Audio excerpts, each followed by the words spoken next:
السلام علیکم ورحمۃ اللہ وبرکاتہ۔ ان الحمد للہ نحمده ونستعینه ونستغفره ونؤمن به ونتوکل علیہ ونعوذ باللہ من شرور انفسنا ومن سیئات اعمالنا، من يهده الله فلا مضل له ومن يضلل فلا هادي له، واشهد ان لا اله الا الله وحده لا شريك له واشهد ان محمدا عبده ورسوله، اما بعد۔ یا ایھا الذین آمنوا اتقوا اللہ حق تقاتہ ولا تموتن الا وانتم مسلمون۔ یا ایھا الناس اتقوا ربکم الذی خلقکم من نفس واحدۃ وخلق منها زوجها وبث منہما رجالا کثیرا ونساء واتقوا اللہ الذی تساءلون به والارحام ان اللہ کان علیکم رقیبا۔ یا ایھا الذین آمنوا اتقوا اللہ وقولوا قولا سدیدا یصلح لکم اعمالکم ویغفر لکم ذنوبکم ومن یطع اللہ ورسولہ فقد فاز فوزا عظیما۔ فإن خیر الحدیث کتاب اللہ وخیر الہدی ہدی محمد صلی اللہ علیہ وسلم وشر الامور محدثاتها وکل محدثۃ بدعۃ وکل بدعۃ ضلالہ وکل ضلالۃ فی النار۔ وقال اللہ تبارک وتعالی لقد كان لكم في رسول الله أسوة حسنة لمن كان يرجو الله واليوم الآخر وذكر الله كثيرا۔ رب اشرح لي صدري ويسر لي امري واحلل عقدة من لساني يفقهوا قولي۔ اللهم ارنا الحق حقا وارزقنا اتباعه وارنا الباطل باطلا وارزقنا اجتنابه، آمين يا رب العالمين۔ اللهم لا سهل الا ما جعلته سهلا وانت تجعل الحزن سهلا اذا شئت۔ اللہ کے نبی صلی اللہ علیہ وسلم کی سیرت کے سلسلے بیان میں 10ویں سال اور اس کے بعد 11ویں سال میں مکہ میں جو اللہ کے نبی کی زندگی ہے اس کے تعلق سے ہم ترتیب وار دیکھ رہے تھے آپ کی سیرت کو۔ انہی میں سے ایک اہم واقعہ وہ اللہ کے نبی صلی اللہ علیہ وسلم کا عائشہ صدیقہ رضی اللہ عنہا سے نکاح، یہ ہمارا آج کا عنوان ہے۔ اور ہر مسلمان جانتا ہے کہ دشمنان اسلام اپنی لا علمی کی بنیاد کے اوپر جو بھی کہتے ہیں، ایسے بہت سے کہنے والے جب حقیقت ان کے اوپر منکشف ہوئی تو ان کی زندگی میں اللہ کے نبی صلی اللہ علیہ وسلم کو لے کر ایک بہت بڑی تبدیلی واقع ہوئی۔ ایسے بھی معاملات اللہ کے نبی کے زمانے سے چل رہے ہیں۔ اللہ کے نبی صلی اللہ علیہ وسلم کی اور صحابہ کرام کی مخالفت اول دن سے جاری اور ساری تھی، مگر کمال کی بات یہ ہے کہ اللہ کے نبی کو انہوں نے کیا نہیں کہا۔ مجنون کہا، شاعر کہا، ساحر کہا، مسحور کہا، بہت کچھ کہا، مگر جو آج 1500 سال گزر جانے کے بعد جو آج کے لوگ کہتے ہیں، وہ تو ڈھونڈتے تھے اللہ کے نبی صلی اللہ علیہ وسلم کی مخالفت کے لیے، اور ان کے اپنے زمانے کے لوگ تھے، مگر ان میں سے کسی نے بھی اس چیز کی طرف انگلی نہیں اٹھائی۔ مثلاً اللہ کے نبی کے تعدد ازدواج یعنی اللہ کے نبی کے نکاحوں کو لے کر ان میں سے کسی نے کبھی اس کے اوپر بات نہیں کی، جبکہ وہ تو ادھار کھا کے بیٹھے ہوئے تھے۔ یہ سوچنے کی بات ہے ایک۔ دوسری بات، ہم نے خدیجہ رضی اللہ عنہا جب نکاح کے ذریعے سے اللہ کے نبی کی زندگی میں آئیں تو اس وقت ہم نے یہ بات دیکھی تھی کہ اللہ کے نبی صلی اللہ علیہ وسلم کے ساتھ میں جن خواتین کا نکاح ہوا ہے اس میں اللہ کی پلاننگ ہے۔ آج ہم اسی کی تفصیلات کو دیکھیں گے۔ اللہ کی تدبیر کا وہ حصہ ہے، اور نبوت کی ان 23 سالہ زندگی میں جس وقت اللہ کے نبی صلی اللہ علیہ وسلم کے نبوت کا یہ مشن جو چل رہا تھا، جس وقت جس نوع کی ریکوائرمنٹ اللہ کے نبی صلی اللہ علیہ وسلم کے مشن میں تھی، اس وقت جو ہے وہ اللہ کے نبی صلی اللہ علیہ وسلم کا نکاح ام المؤمنین سے وقت کے اوپر ہوا. سودا رضی اللہ عنہا کے وقت میں ہم نے دیکھا آج بہت سارے نئے لوگ ہیں، حالانکہ ہونا تو یہ چاہیے تھا کہ وہ لوگ تو نہیں جانتے ہیں، وہ لوگ تو نہیں جانتے، مگر سوال یہ پیدا ہوتا ہے کہ ہم لوگ کتنا جانتے ہیں. کیا اگر ہمارا کوئی دوست احباب ہم پر اس سے سوال کرے، ہم سے پوچھے، تو کیا ہم اس کو کچھ بول سکتے ہیں؟ اور جب ہم جھلائیں گے، تل ملائیں گے، تو ظاہر سی بات ہے تو اس کا جو کہنا ہے اس کے اوپر اور زیادہ مضبوطی آ جائے گی.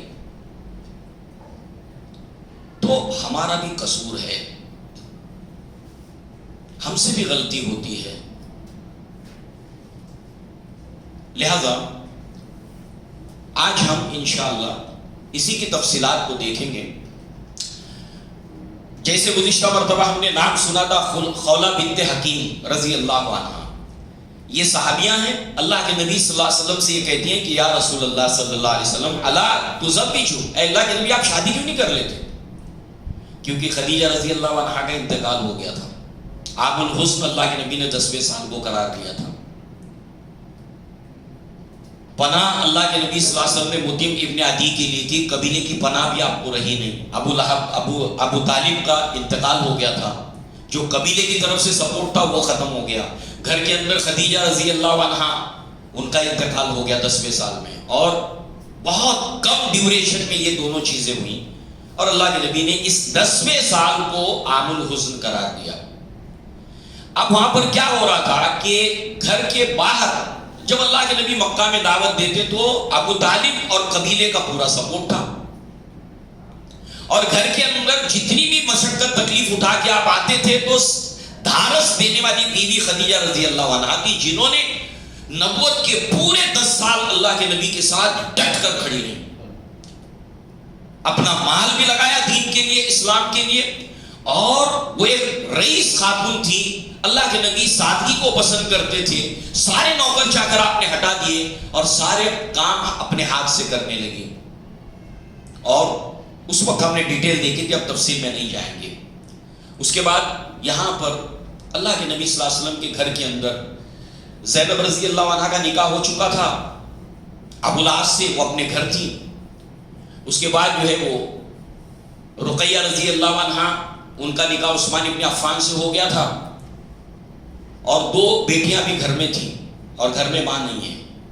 تو یہ حالات کو صحابہ کرام محسوس کرتے تھے، اور اللہ کے نبی سے یہ صحابیہ کہتی ہیں اور ان کے شوہر عثمان ابن مظعون دونوں مل کر کہ اللہ کے نبی کو نکاح کر لینا چاہیے. تو یہ اللہ کے نبی کے پاس آتی ہے اور کہتی ہے اللہ کے نبی آپ شادی کیوں نہیں کرتے، آپ نکاح کیوں نہیں کر لیتے؟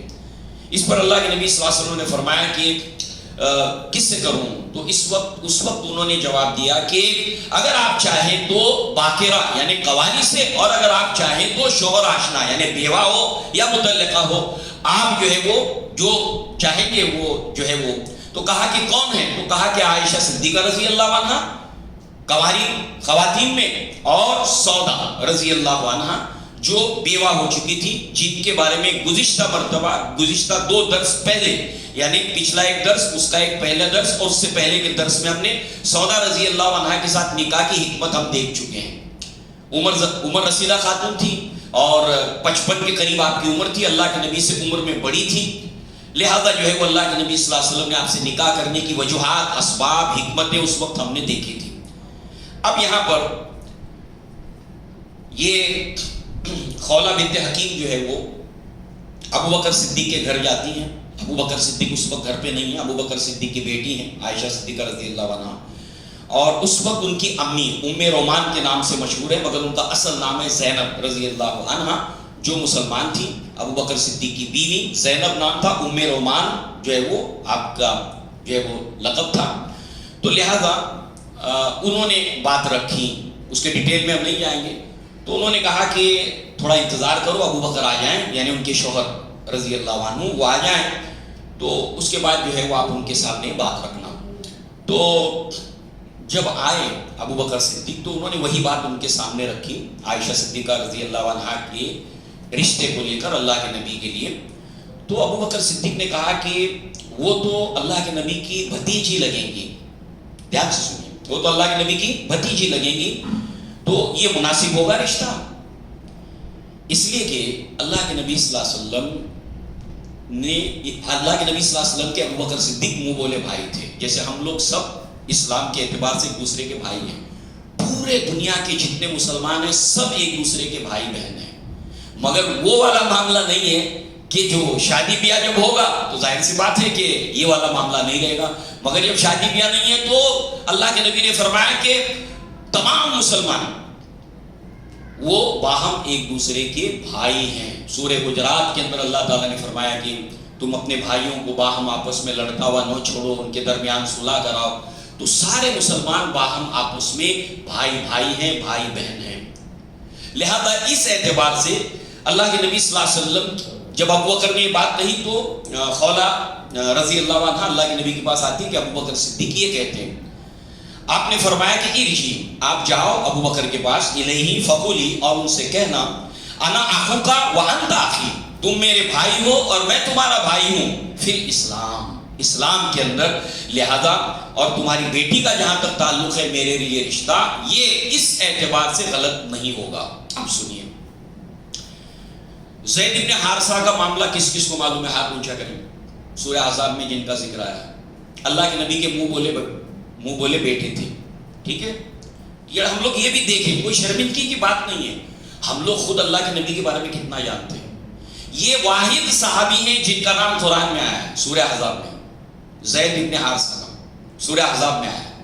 یہ منہ بولے بیٹے تھے، اس کی تفصیلات آپ کو معلوم ہے۔ ایسے ابو بکر صدیق اسلام اور مسلمان اور کلمہ کو اعتبار سے بھائی تھے، لہذا جو ہے وہ اب اللہ کے نبی صلی اللہ علیہ وسلم کہ یہ بھائی ہونے کی بنیاد پر دور جاہلیت میں اس کا معاملہ کیا تھا؟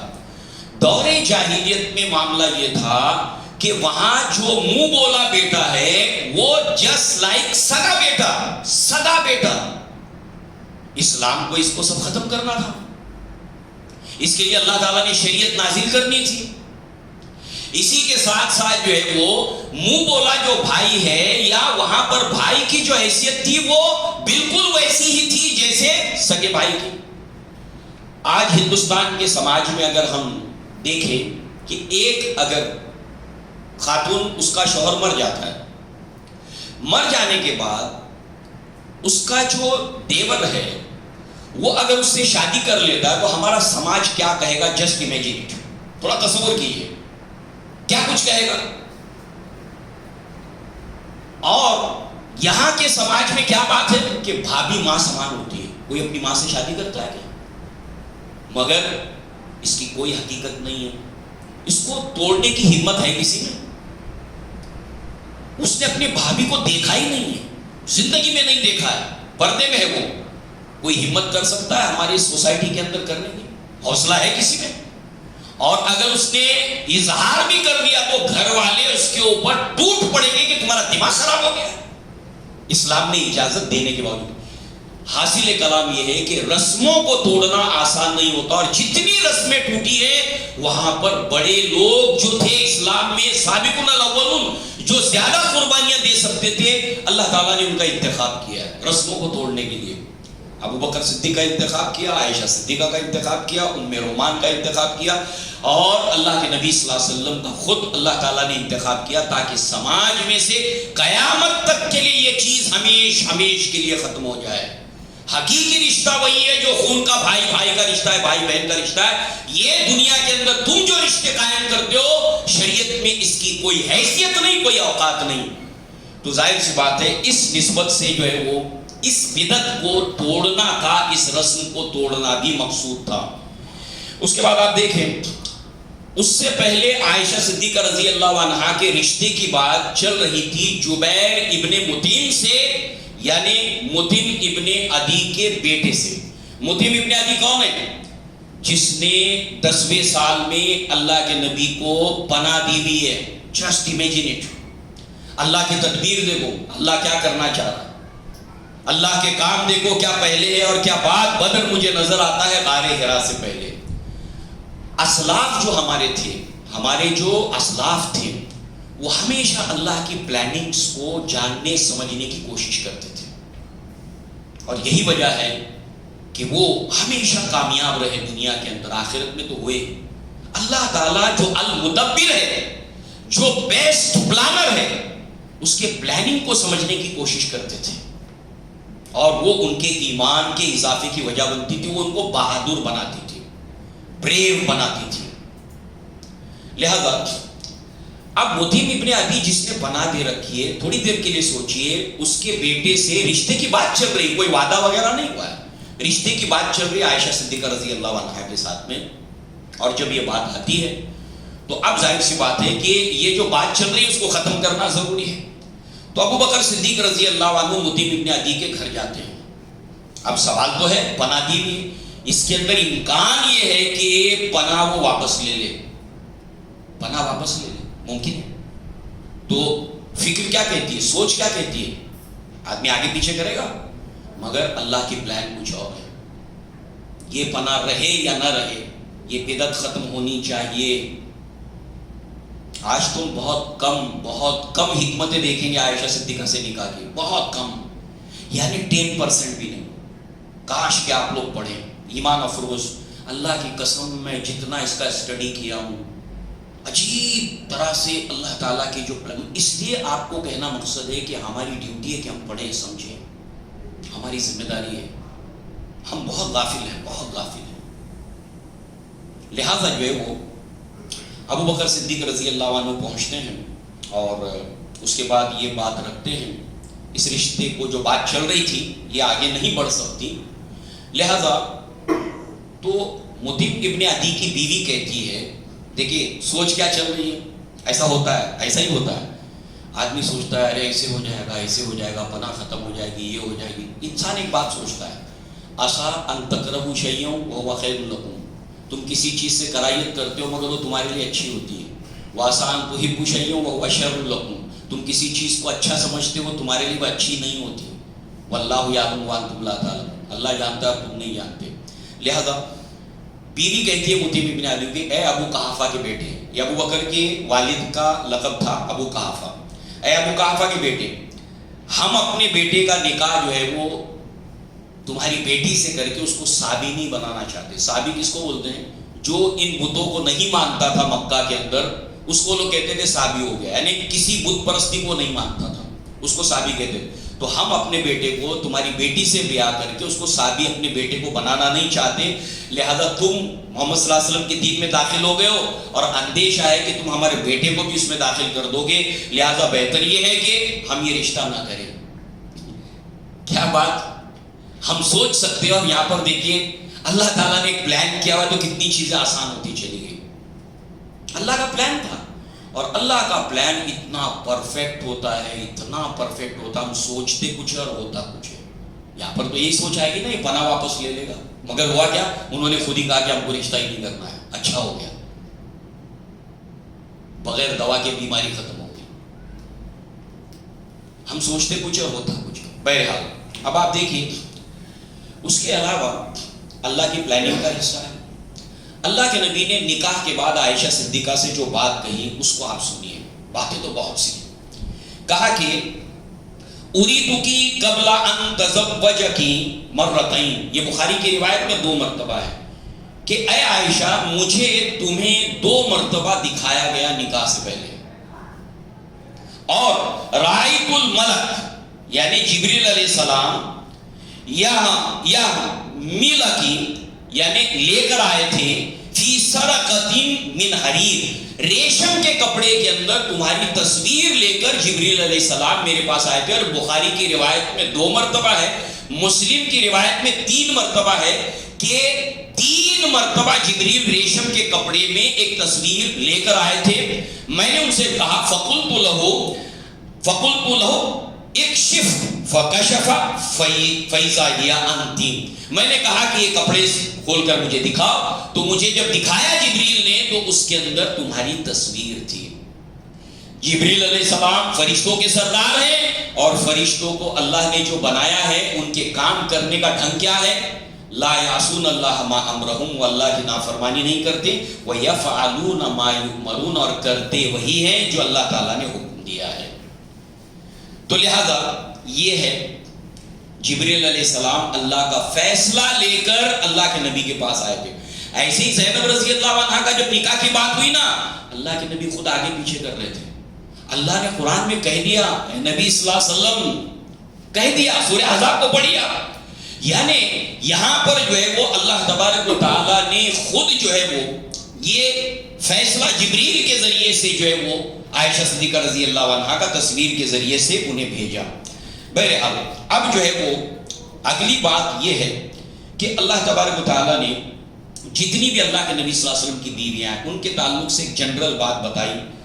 لَسْتُنَّ كَأَحَدٍ مِّن نِّسَاءٍ، اے نبی صلی اللہ علیہ وسلم کی بیویوں تم دوسری عام عورتوں کی طرح نہیں ہو. یہاں پر ایک بات آپ سمجھ لیں کہ دنیا کی جتنی بھی عورتیں آج تک دنیا میں آئی ہیں اور آئیں گی، بہت دھیان سے سنیں، جتنی بھی عورتیں آج تک دنیا میں آئی ہیں اور آئیں گی، ان کو رد کر کے اللہ کے نبی صلی اللہ علیہ وسلم کے لیے جو صحابیات ہیں اور جو صحابہ ہیں ان کا انتخاب کیا اللہ تعالیٰ نے ان کے ساتھی بنا کر.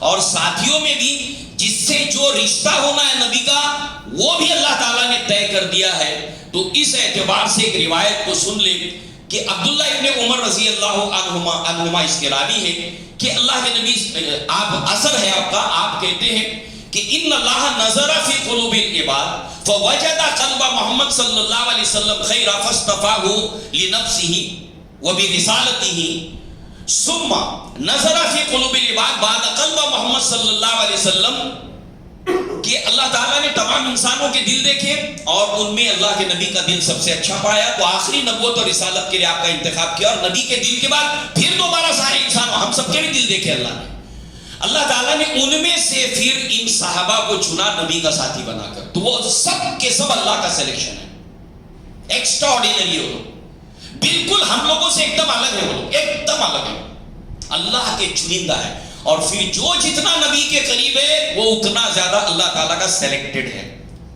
لہذا اب دیکھیں سوال اپنے ذہن میں ہم قائم کریں، وہ یہ ہے کہ عائشہ صدیقہ رضی اللہ عنہا کے ساتھ نکاح کی مصلحتیں کیا تھیں اللہ کے پلان کے اندر. پھر اس کے اندر جو ہے وہ اللہ کے نبی کا مشن 10ویں سال کے بعد جس جگہ کے اوپر تھا اس کے ساتھ میں عائشہ صدیقہ رضی اللہ عنہا کے اس رشتے کا کیا کنیکشن ہے، کیا تعلق ہے. اس لیے کہ نکاح کے اپنے اغراض اور مقاصد ہوتے جو ہم بھی کرتے ہیں، مگر ہر انسان جو شادی بیاہ کرتا ہے، نکاح کرتا ہے، میجورٹی لوگوں کے دماغ میں شادی بیاہ کو لے کر ایک ہی بات ہوتی ہے. مگر جس کو دین کی سمجھ ہوتی ہے، تھوڑی بھی جس کو سمجھ، آپ کسی عالم سے پوچھئے، کسی عالم سے پوچھئے کہ شیخ آپ مدرسے سے پڑھے ہیں، آپ جب شادی کیے تھے تو اس کی وجہ کیا تھی؟ آپ اس وقت عالم تھے؟ وہ کہیں ہاں میں عالم تھا.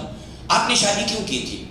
تو وہ بہت سے مقاصد بتائے گا کہ شادی کیوں کی جاتی ہے. مگر ہم جو نارمل لوگ ہوتے ہیں نا، وہ صرف ایک ہی چیز سوچتے ہیں، بس ایک ہی چیز ہمارے دماغ میں ہوتی ہے، نکاح کے بہت سارے مقاصد ہیں. پھر جب ایک عام مسلمان کے نکاح کے کئی مقاصد ہوتے ہیں تو انبیاء اور رسول کے نکاح کے مقاصد اس سے زیادہ ہوتے ہیں، اس سے بھی زیادہ ہوتے ہیں. اور وہ نکاح کے بغیر نبوت کا مشن تکمیل نہیں پا سکتا، نکاح ڈھونڈ کے بغیر ہو نہیں سکتا وہ. اور اللہ کے نبی کے پاس کتنی کم لائف ہے پتہ ہے؟ 23 سال کی زندگی، اونلی 23 ایئرس کے اندر آپ کو پوری دنیا کی طرف نبی اور رسول بنا کر بھیجا گیا ہے. اور اس کے بعد یہ دین قیامت تک محفوظ رہے گا. نحنو نزلنا الذکر انا نحنو نزلنا الذکر وانا لہ لحافظون. ہم نے اس دین کو، اس قرآن کو نازل کیا، ہم اس کی حفاظت کریں گے. حفاظت کیسے ہوگی؟ اللہ کی ایک سنت ہے، وہ تو یہ ہے کہ اذا اراد اللہ شیئا حین اسبابہ، جب اللہ تعالیٰ کسی چیز کا ارادہ کرتا ہے تو اس کے اسباب پیدا کرتا ہے. تو یہ دین جو محفوظ ہوا، تو جو محفوظ کرنے والے لوگ تھے ان میں بعض اسلاف نے، علماء نے، مفسرین نے، شارحین حدیث نے بتایا کل دین کا 4th پارٹ، یعنی ایک روٹی کے 4 ٹکڑے کریں گے تو اس کا ایک ٹکڑا عائشہ صدیقہ سے اس امت کو ملا ہے. کیسے ملا؟ کبھی ہم نے جانا، کبھی ہم نے دیکھا، کبھی ہم نے سمجھا. اللہ کی قسم اس دین کا چوتھائی حصہ عائشہ صدیقہ نے دیا ہے. اور بعض اسلاف نے کہا کہ اس کے 3 حصے پورے دین کے کیے جائے، اس دین کے علم کے، اس 3 میں کا 1 حصہ صرف عائشہ صدیقہ سے ملا ہے. اللہ اکبر. اور آپ پوٹینشیل تھی، اس لیے کہ اس دین کو اتنا سارا جمع کرنے کے لیے ٹیلنٹ کی ضرورت تھی، اس کے لیے صلاحیت کی ضرورت تھی. لہذا اب آئیے آگے ہم دیکھتے ہیں. مکہ کے اندر جو قرآن نازل ہوا 13 سال تک، پورے قرآن میں وہ صورتیں زیادہ ہیں. یعنی پورے قرآن کے 3 حصے کریں نا اگر ہم کنٹینٹ کے، متن کے، تو اس کے 2 پارٹ مکہ میں نازل ہوئے اور 1 حصہ صرف مدینہ میں نازل ہوا پورے قرآن میں سے. ٹھیک. اب جو ہے وہ آپ دیکھیے یہ جو 2 حصے، اس کا ٹاپک کیا ہے، سبجیکٹ کیا ہے. اس کا سبجیکٹ 6 ایمانیات ہیں. نمبر 1 ایمان باللہ، توحید اور اس کی ڈیٹیلز. مکی صورتوں میں یہی ہے، توحید اور اس کی ڈیٹیلز. اللہ کیا ہے، اللہ کیسا ہے، اس کی صفات کیا ہیں، اس کے اسماء کیا ہیں. اللہ لا الہ الا هو الحی القیوم، اگرچہ کہ سورہ بقرہ اللہ تعالیٰ کی توحید کو، اس کے اندر اللہ تبارک تعالیٰ کی توحید کی تفصیلات ہیں. اور شرک کا رد ہے. شرک کو کنڈیم کیا گیا کہ یہ معبود نہیں ہے، اللہ ہی معبود ہے. بس لا الہ الا اللہ کی تفصیل ہے مکی قرآن کے اندر. پھر ایمان بالرسالت، اور پھر ہر رسول جو آدم علیہ السلام کے بعد نوح علیہ السلام، یہ تمام نبیوں کا ذکر ہے جنہوں نے اپنی اپنی قوم کے اندر آ کر دعوت دی، ان کی دعوت کا ذکر ہے. ایمان بالرسالت. پھر ایمان بالکتب، اللہ نے جو کتابیں نازل کی اس کا ذکر ہے، قرآن کا ذکر ہے. اس کے بعد میں تقدیر کے بارے میں، یہ جو ارکان ایمانیات ہے اس کی ڈیٹیل اور اس کی تفصیلات اور اس کی جو بھی تفصیلات ہے اس کا ذکر ہے. اس کے اوپر ایمان لانے کی دعوت ہے. شریعت میں سے کچھ بھی نہیں نازل ہوا مکہ میں. عائشہ صدیقہ رضی اللہ عنہ کہتی ہے جو بھی شریعت نازل ہوئی کل کے کل مدینہ میں. یعنی نکاح کے تعلق سے تفصیلات سورہ بقرہ میں، سورہ نساء میں. اس کے بعد میں طلاق کے بارے میں سورہ نساء کے اندر، سورہ طلاق کے اندر نکاح طلاق، اس کی ڈیٹیلز، اوامر نواہی، ڈوز اینڈ ڈو ناٹ، سب کے سب مکہ کے اندر. اس لیے سیرت کو آپ کوئی بھی سیرت کی کتاب اٹھا کر دیکھیں، مکہ کے اندر نبی نے 13 سال گزارے، مدینہ کے اندر 10 سال گزارے، مگر 13 سال زیادہ مکہ میں گزارے. اور یہاں پر قرآن کا کنٹینٹ جو ہے وہ 2 حصے ہیں نازل ہونے والا، مدینہ میں صرف 1 ہے. مگر سیرت کی کتاب کھولیں گے تو تھوڑے ہی دیر کے اندر چند پیج میں مکی زندگی ختم ہو جاتی. کوئی بھی سیرت کی کتاب اٹھائیے، مگر مدنی سیرت تو چلتی جاتی ہے، چلتی جاتی ہے، چلتی جاتی ہے. یعنی زیادہ کانٹینٹ جو اسلام کا ہے وہ سارا کے سارے مدینہ میں ہے. اور اس کے محفوظ کرنے والے، ایک مثال سامنے رکھے، اصحاب صفہ. یہ لوگ کام دھام کرنے نہیں جاتے تھے، ہمیشہ مسجد میں رہتے تھے. اصحاب صفہ ان کو کہتے. اور اللہ کے نبی ان کو موٹیویٹ کرتے تھے. اللہ کے نبی کہتے تھے دیکھو وہ اصحاب صفہ جو مسجد میں ایک چبوترے کے اوپر چھت جہاں پہ تھی اس کے نیچے رہتے تھے، وہ کاروبار کرنے نہیں جاتے تھے، تجارت کرنے نہیں جاتے تھے، کچھ نہیں، دنیا کے کام میں نہیں لگے رہتے تھے. وہ کیوں؟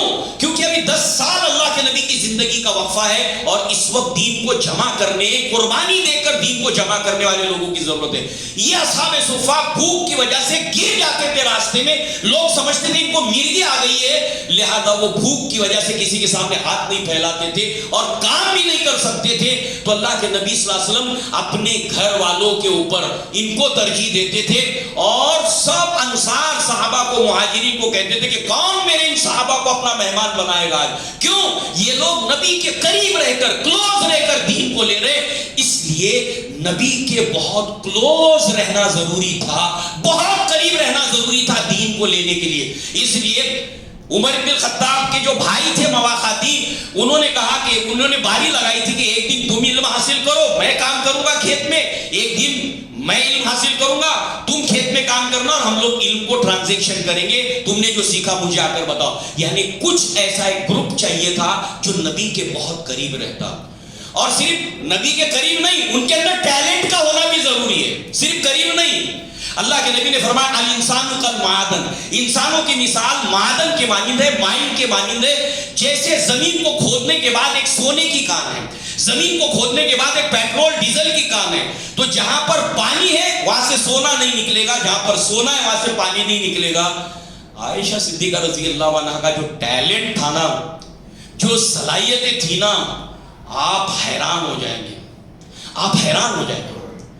دین کو محفوظ کرنے کے لیے یہاں پر آپ دیکھیے 10 نبوی میں عائشہ صدیقہ کا نکاح ہوتا ہے، مگر ابھی بدائی نہیں ہوئی۔ 3 سال اور مکہ میں جاتے ہیں، عائشہ صدیقہ اپنے گھر میں ہی ہے، ابو بکر صدیق کے گھر میں ہی ہے، بدائی نہیں ہوئی۔ وہاں پر سسٹم تھا، ایک نکاح ہو جاتا تھا، بدائی بعد میں ہوتی تھی۔ مدینہ جانے کے بعد 1 سال کے اندر، اگلے ہجرت کے پہلے سال کے اندر عائشہ صدیقہ رضی اللہ عنہا کی مدینہ کے اندر بدائی ہوئی۔ شریعت کا پورا حصہ مدینہ میں نازل ہوا ہے۔ اب جدید سائیکولوجی کیا کہتی ہے اس کو سنیے آپ، کہ نفسیات یہ کہتی ہے کہ میموری، یادداشت جو ہوتی ہے وہ 5 سے لے کر 7، 8، 9 سال تک انکریز ہوتی ہے۔ میموری، یادداشت بڑھتی جاتی ہے، اور 20 سال کی عمر کے اندر جو ہے وہ اپنے پک کے اوپر ہوتی ہے۔ آپ کو پتا ہے، آپ کو معلوم ہے کہ اللہ کے نبی صلی اللہ علیہ وسلم کی جب وفات ہوئی ہے، عائشہ صدیقہ رضی اللہ عنہا کی عمر 20 سال تھی، اور اس کے بعد آپ 48 ایئرز تک دنیا میں رہی۔ ابھی تو اور حکمتیں دیکھیے، اللہ کے کام دیکھو، کیا پہلے اور کیا بعد۔ لہذا جو ہے وہ آپ کی یادداشت، اگر آپ کوئی قصیدہ، وہاں پر جو شاعری تھی، پوئٹری تھی، ایک سیٹنگ کے اندر آپ 60 سے لے کر 100 اشعار فلوئنٹلی پڑھ کر بتاتی تھی، بائی ہارٹ۔ لکھنا پڑھنا الگ سکھاتا، مگر یادداشت اتنی شارپ تھی۔ جانتے کیوں؟ اللہ تعالیٰ کی پلاننگ کا یہ حصہ تھا، اور اللہ نے آپ کے اندر یہ صلاحیتیں رکھی تھی۔ عورتوں کے اندر سب سے زیادہ حدیثیں نمبر 1 کے اوپر عائشہ صدیقہ کی ہیں، اور کسی کی نہیں ہے، کسی کی نہیں ہے، کسی کی نہیں ہے۔ 2210 روایتیں اللہ کے نبی صلی اللہ علیہ وسلم کی آپ نے روایت کی ہے، اور اس میں بھی اللہ اکبر جو فرق ہے، جو مرد راویوں نے روایتیں کی ہیں اور جو عائشہ صدیقہ نے، اس کے اندر جو فرق ہے انشاءاللہ اس کو بھی ہم دیکھیں گے۔ غضب، یادداشت غضب کی۔ آپ سوچئے 100 اشعار ایک سیٹنگ کے اندر۔ اس کے ساتھ ساتھ جو ہے وہ آپ دیکھیے کہ اسلام کی چکی اللہ کے نبی نے فرمایا 30 سال تک رہے گی۔ بہت دھیان سے سنیے، شاید ایک وقت پر ہم ختم کر سکیں، اگر 5 منٹ ادھر ادھر ہو جائیں تو یہ عنوان بہت اہم ہے۔ اسلام کے جو ہے وہ 30 سال تک چکی چلے گی اسلام کی۔ خلفائے راشدین کا دور، اللہ کے نبی نے فرمایا میرے بعد سب سے بہترین دور خلفائے راشدین کا دور ہے۔ آپ کاؤنٹ کیجئے، اللہ کے نبی کی 10 سال عائشہ صدیقہ رہی، ابو بکر صدیق کے 2.25 سال، اللہ کے نبی کے بعد 30 سال اسلام کی چکی، ٹھیک ہے، اور خلفائے راشدین کا دور 30 سال، 2.25 سال ابو بکر صدیق کے، اس کے بعد 10 سال عمر بن الخطاب کے، 12.25 سال، عثمان بن عفان کے 12 سال، 12.25 اور 12 24.5 قریب 24.5 سال، علی بن ابی طالب کے 6 سال، 30 سال، یعنی نبی سے 10 سال تک علم آپ نے کشید کیا، جمع کیا، اور جو اسلام کا بہترین دور ہے 30 سال کا، وہ سارا علم آپ نے اپنے اندر آپ نے جمع کیا۔ اندازہ کیجیے آپ، جو سب سے خلفائے راشدین کا دور ہے، پورا اس دور کی روایت عائشہ صدیقہ سے آپ کو ملے گی، نبی کے حدیثوں کے سوا۔ اس کے ساتھ ساتھ اب تھوڑا سا ہم لوگ کمپیریزن کرتے ہیں کچھ صحابہ کے ساتھ میں جنہوں نے زیادہ روایتیں بیان کی۔ نمبر 1 عبداللہ ابن عباس رضی اللہ عنہ، انہوں نے ہجرت سے 3 سال پہلے ان کی ولادت ہوئی تھی، جب شیب ابی طالب کے اندر تھے۔ اللہ کے نبی نے ان کی تحنیک بھی کی تھی۔ تحنیک کا مسلمان سمجھتے ہیں، بہرحال جو نہیں ہے اس کی تفصیل میں اب نہیں جا سکتے۔ تو ہجرت سے 3 سال پہلے یہ اسلام لائے تھے۔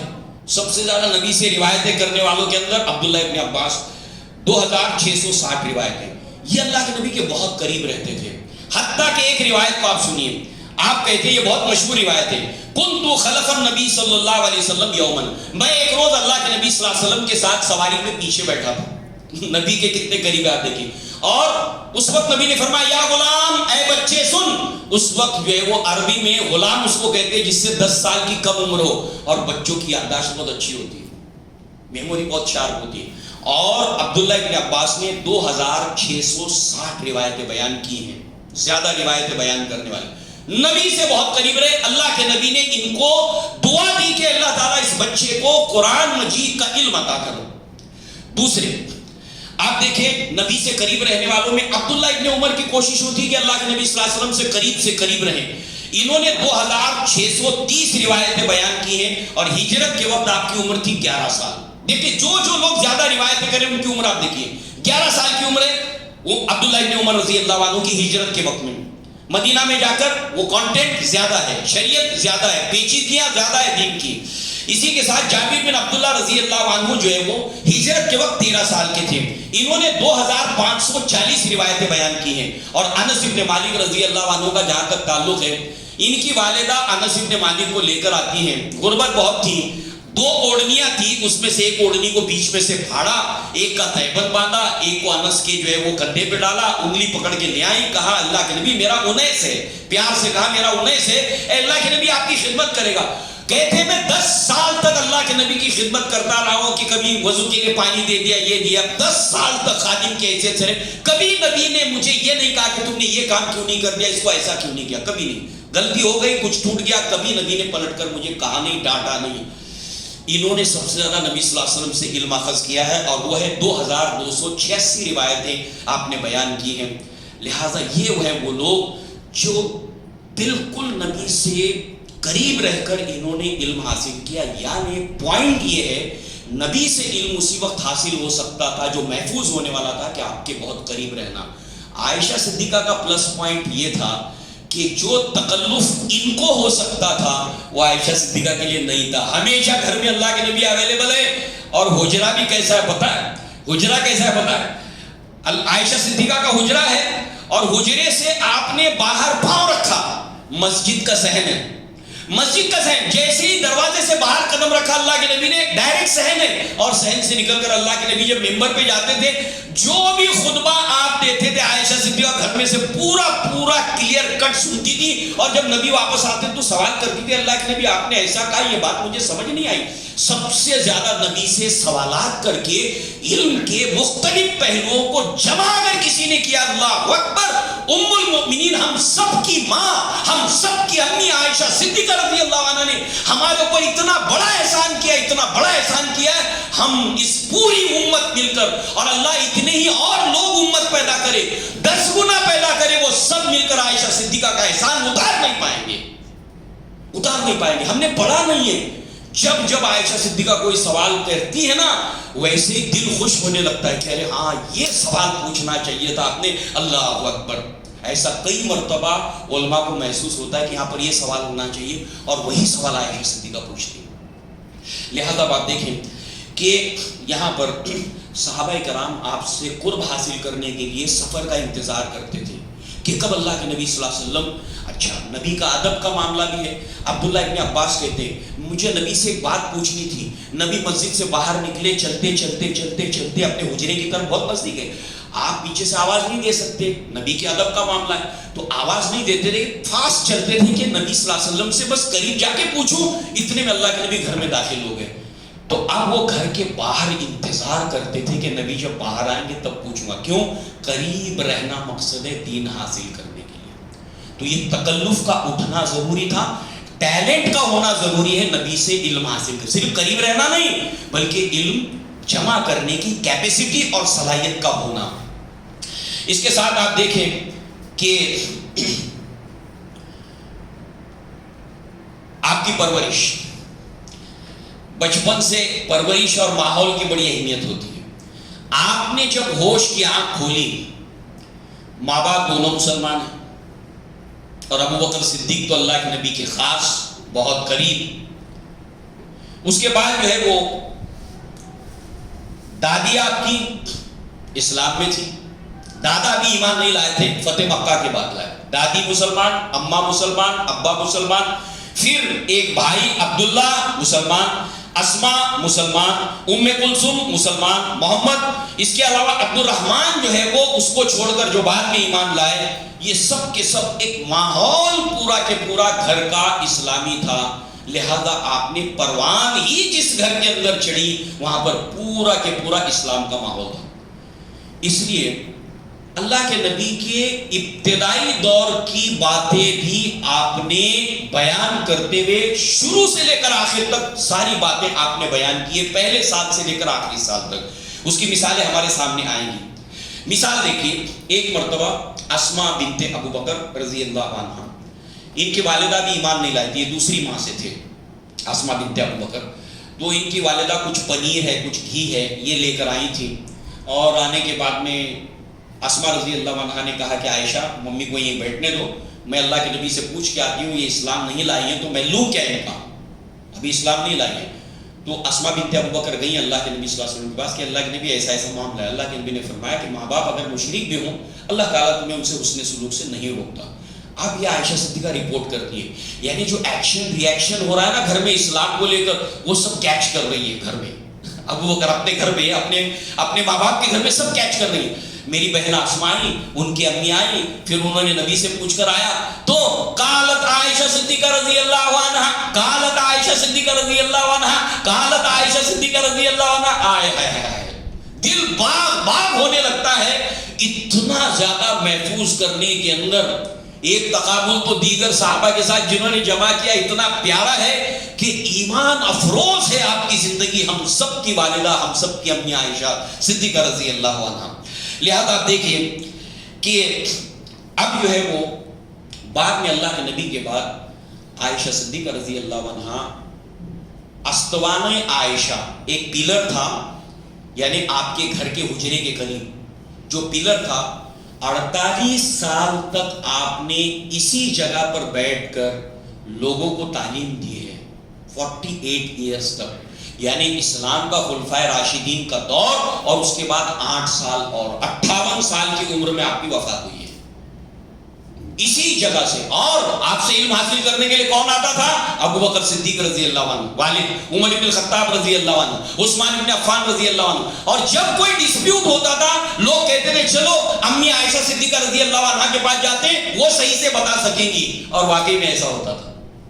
اور عورتوں کا تو کہنا ہی کیا، اللہ کے نبی کے گھر میں یعنی عائشہ کے گھر میں عورتوں کا تانتا لگا رہتا تھا. عائشہ صدیقہ سے کہتے تھے میرے گھر میں ایسا ہو گیا اور میرے شوہر ایسا کرتے ہیں، کیا ہم لوگ یہ کر سکتی ہیں؟ اللہ کے نبی سے پوچھ کے بتاؤ. یعنی عورتوں کے اوپر جو عائشہ صدیقہ کے احسانات ہیں، وہ چاہے ایک جوان لڑکی ہو چاہے ایک گڑیا ہو، سب کے مسائل کو اللہ کے نبی سے سوال پوچھ کر ڈسکشن کر کے آپ نے یہ سب علم اپنے پاس جمع کیا. اور اتنا خزانہ کہیں سے دوسری جگہ سے آپ کو نہیں ملے گا.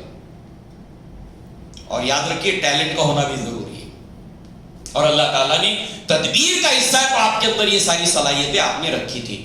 لہذا اس کے ساتھ ساتھ 2 مثالیں اپنے سامنے رکھیے. ایک تو سورہ مومنون کی آیت ہے. سورہ مومنون کے اندر جو ہے وہ جب یہ آیت نازل ہوئی تو عائشہ صدیقہ رضی اللہ عنہا نے اللہ کے نبی سے سوال پوچھا. آیت کیا ہے؟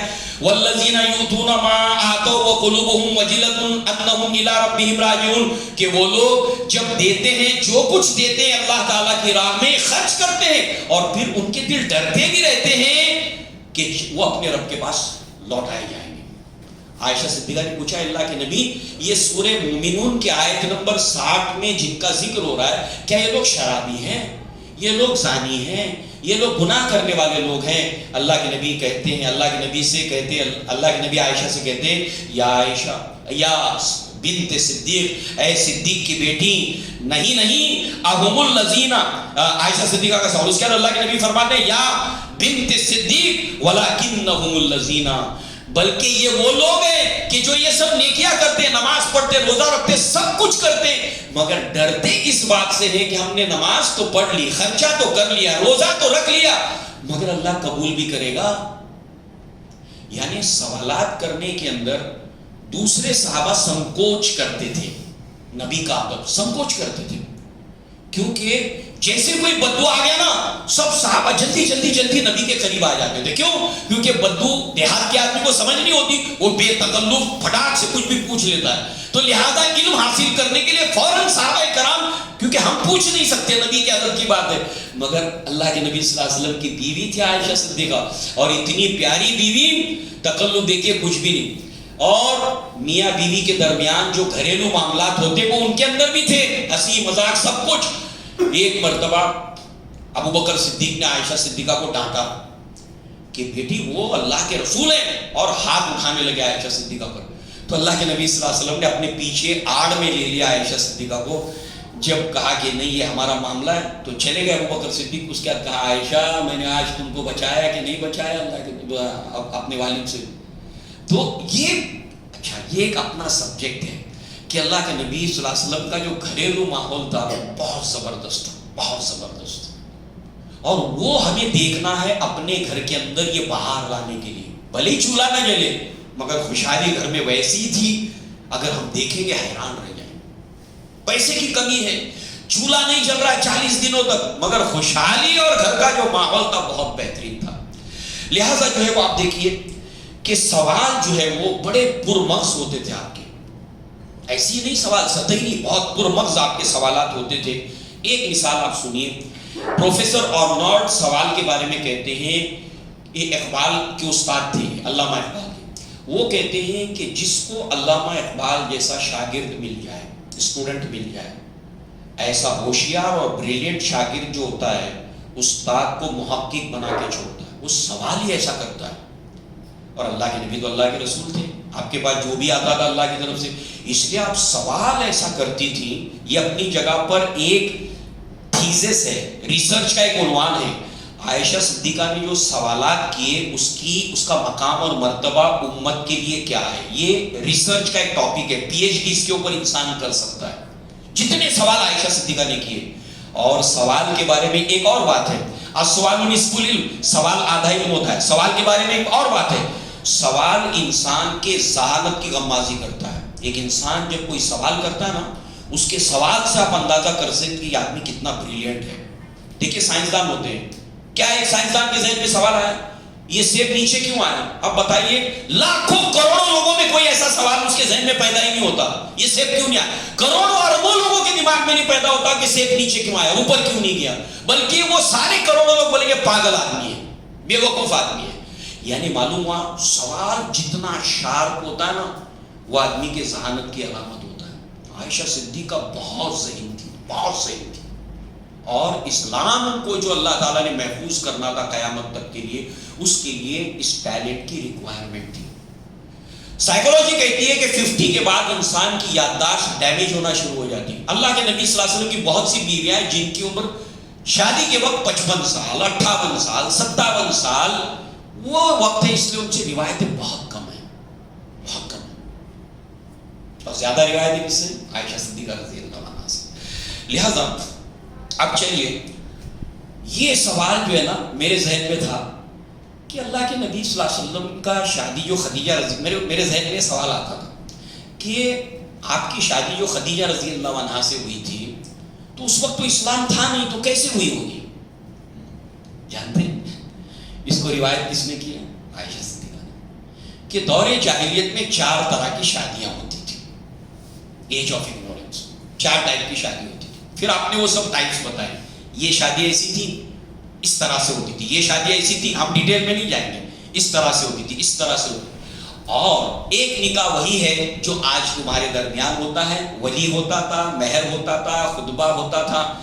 تب پھر جو ہے وہ جب اللہ کے نبی کی سیرت کو پڑھنے کے بعد معلوم ہوا کہ اللہ کے نبی کا نکاح کیسے ہوا تھا, جس کو ہم خدیجہ رضی اللہ عنہا کا نکاح جب ہم نے دیکھا تھا اس وقت اس کی ڈیٹیل ہم نے دیکھی تھی. ایک طرف سے خطبہ جو دیا تھا ورقہ ابن نوفل نے, اور ایک طرف سے ابو طالب نے پڑھا تھا. دونوں طرف سے خطبہ دیا جاتا تھا, دونوں خاندانوں کے بارے میں بتایا جاتا تھا. تو اتنا بہترین سوال پوچھتی تھی آپ. اسی طریقے سے مختلف علوم کے اوپر جو آپ کو دسترس حاصل تھی, تو 2 علم آپ کو گھر سے ہی ملے تھے. ایک علم تھا جو علم الانصاب کا تھا, جس کے بہت بڑے عالم ابو بکر صدیق تھے, اور ایک علم تھا تاریخ عرب کا, وہاں کی رسم و رواج کا علم. یہ دونوں علم آپ کو گھر سے ملے تھے, اور پوئٹری کا علم, لاکھوں اشعار. اور ابو بکر صدیق کا بھی یہی معاملہ تھا. ایک مرتبہ اللہ کے نبی صلی اللہ علیہ وسلم نے اسلام کے دور میں صحابہ کی جماعت میں پوچھا کہ ارے کسی کو وہ فلاں نام جو ہے وہ اللہ کے نبی نے لیا, وہ کاز کے بازار میں اس نے کچھ اشعار پڑھے تھے, وہ صحابی لوگ اس کو کہتے تھے, توحید کے اوپر وہ اشعار تھے, آخرت کے اوپر تھے, کسی کو یاد ہے؟ ابو بکر صدیق نے کہا کہ اللہ کے نبی مجھے یاد ہے, اور پورے اشعار ابو بکر صدیق نے word to word by heart سنا دیے. یہ وہ جو عرب کی شاعری, عرب کی تہذیب, عرب کا اتہاس اور علم الانساب, یہ قبیلہ, اس کے ماں باپ یہ, اس کے ماں باپ یہ تینوں علم آپ کو گھر سے ملے تھے. لکھنا پڑھنا آپ نے سیکھ لیا تھا. اس کے بعد جو ہے وہ جو اسلام نے آپ کے اندر مزید خوبیاں اور جو نکھار پیدا کیے, اس کے اوپر عروہ ابن زبیر کہتے ہیں کہ فقہ کا علم ہو یا طب کا علم ہو, میڈیکل کا, کتاب الطب آپ دیکھیے جس میں اللہ کے نبی صلی اللہ علیہ وسلم نے جو طب کی باتیں بتائی ہیں, روایتیں دیکھیے کس کی ہے, عائشہ صدیقہ رضی اللہ عنہا. طب کے تعلق سے ہو, شاعری کے تعلق سے ہو, عائشہ صدیقہ سے بڑھ کر میں نے عالم کسی کو پایا نہیں. کون کہتے ہیں؟ عروہ بن زبیر رضی اللہ عنہ, صحابی رسول, ان سے زیادہ علم میں نے کسی کو نہیں دیکھا, طب کا, شاعری کا, اور دوسرا فقہ کا ہے, دین کی سمجھ کا ہے. اس کے بعد میں تفقہ فی الدین کی ایک مثال آپ دیکھیے. کیا ہوا پتہ ہے؟ مدینہ کے لوگ جب حج کرنے کے لیے آتے تھے اسلام کے بعد, تو یہ لوگ صفا مروہ کی صحیح نہیں کرتے تھے. اسٹارٹ میں بگننگ کے اندر تو صحیح نہیں کرتے تھے, تو لوگوں نے عائشہ صدیقہ کو بتایا کہ یہ لوگ آتے ہیں مگر صحیح نہیں کرتے, اور دور جاہلیت میں یہ لوگ چونکہ ان کا ایک منات طاغیہ نام کا بت تھا, اس کا تلبیہ یہ لوگ پڑھتے تھے, تو قرآن میں یہ جو آیت نازل ہوئی ہے تو یہ لوگ سمجھتے کہ ہاں ہم کو صفا مروہ کی صحیح کرنا ضروری نہیں. سورہ بقرہ میں فلا جناح علیہ اللہ یطوف بہما, کہ اگر یہ طواف نہ کریں اور صحیح نہ کریں صفا مروہ کی تو ان کے اوپر کوئی گناہ نہیں ہے. تو عائشہ صدیقہ رضی اللہ عنہا نے کہا کہ نہیں, تم نے غلط سمجھا. صحیح بات یہ کہ اگر ایسا ہوتا جیسے تم سمجھ رہے ہو کہ صفا مروہ کی صحیح کرنا ضروری نہیں ہے, تو اللہ یوں کہتا ان یتوفا بہما, کہ اگر یہ گناہ نہیں ہے ان کے اوپر اگر یہ طواف کریں. تو لہٰذا آپ نے اتنا باریک نقطہ بتایا, اور یہ جو ان کی غلط سوچ تھی اس کو آپ نے دور کر دیا. بخاری کے اندر کتاب التفسیر کے اندر یہ روایت موجود ہے. لہٰذا دین کی سمجھ کا علم آپ نے زبردست اللہ کے نبی صلی اللہ علیہ وسلم سے حاصل کیا تھا. اسی طریقے سے ہجرت کر کے جانے کے بعد دیکھیے, جب حالات تھے ہجرت کے فوراً بعد, اس کو آپ نے جیسے رپورٹ کیا ہے, جو بھی مکہ سے جاتے تھے مدینہ بخار آ جاتا تھا, بیمار ہو جاتے تھے. تو ابو بکر بھی بیمار ہوئے, بلال بھی بیمار ہوئے, اور عبداللہ ابن اریقت بھی بیمار ہو گئے. تو وہ ان کو دیکھا تھا انہوں نے, تو ابو بکر صدیق نے بیماری میں ان کی زبان پر کون سا شعر تھا وہ بتا رہی ہیں, بلال کیا کہہ رہے تھے وہ بتا رہی ہیں, عبداللہ ابن اریقت کیا کہہ رہے ہیں وہ بتا رہی ہیں, ایک ایک چیز ڈیٹیل میں بتا رہی ہیں. تو اپنے والد کے بارے میں بتاتی ہیں کہ ابا کو بخار آیا تھا ہجرت کے بعد. تو اچھا بیک گراؤنڈ بتاتی ہے نا عائشہ صدیقہ رضی اللہ عنہا, اتنا زبردست بیک گراؤنڈ بتاتی ہیں, اور جنہوں نے بیک گراؤنڈ کے بغیر کوئی چیز بتائی اس کی اصلاح بھی زبردست کرتی ہے. آخر میں اس کا ذکر آئے گا. لہذا کہتی ہے ابا جو ہے وہ بخار کی حالت میں کہہ رہے تھے, ایک شعر پڑھ رہے تھے, کل امرئ مصبح فی اہلہ والموت ادنی من شراق نالہ. بخار کی حالت میں میرے والد یہ شعر پڑھ رہے تھے کہ انسان جب اپنے گھر والوں کے اندر اپنے فیملی میں صبح کرتا ہے تو گھر والے اس کو مبارکباد دیتے ہیں, صبح بخیر صبح بخیر, اور موت اس کے جوتے کے نال سے بھی زیادہ نزدیک ہے. گھر والے خوشخبری دے رہے, مبارک ہو, دن آپ کو نیا مبارک ہو, جبکہ موت اس کے جوتے کے تلیے سے بھی قریب ہے. یعنی موت کو یاد کر رہتے ہوئے یہ شعر پڑھ رہے تھے, میرے ابا کا یہ حال تھا. بلال کیا کہہ رہے تھے اس کو بتا رہے, عبداللہ ابن.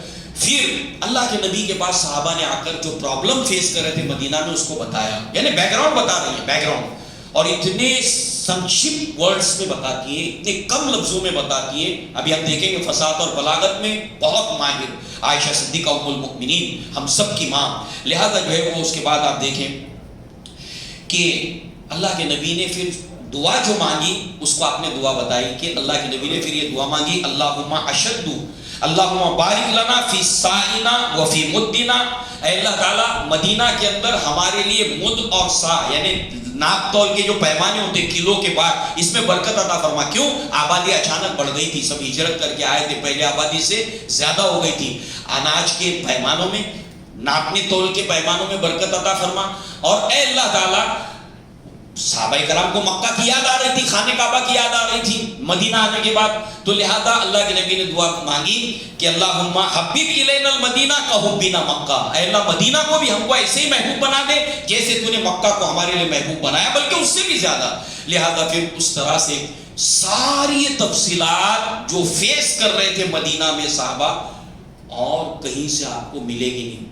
اس بات کو دوسری جگہ آپ ڈھونڈیے، کہیں سے نہیں ملے گی جتنی ڈیٹیل میں آئے. ایسی کئی مثالیں پورے ریفرنس ٹو کانٹیکسٹ کے ساتھ میں آپ بیان کرتی، یہ ہوا پھر نبی نے یہ کہا.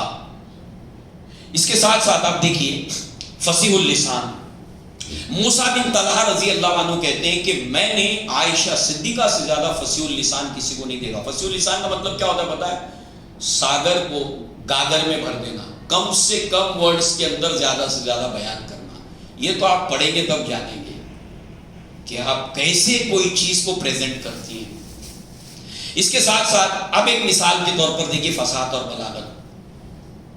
یہ جو ادب اور لٹریچر سے دلچسپی رکھتے ہیں ان کے لیے ایک بہترین عنوان ہے، اور ریسرچ اور پی ایچ ڈی کا عنوان ہے عائشہ صدیقہ رضی اللہ عنہا کی فصاحت اور بلاغت.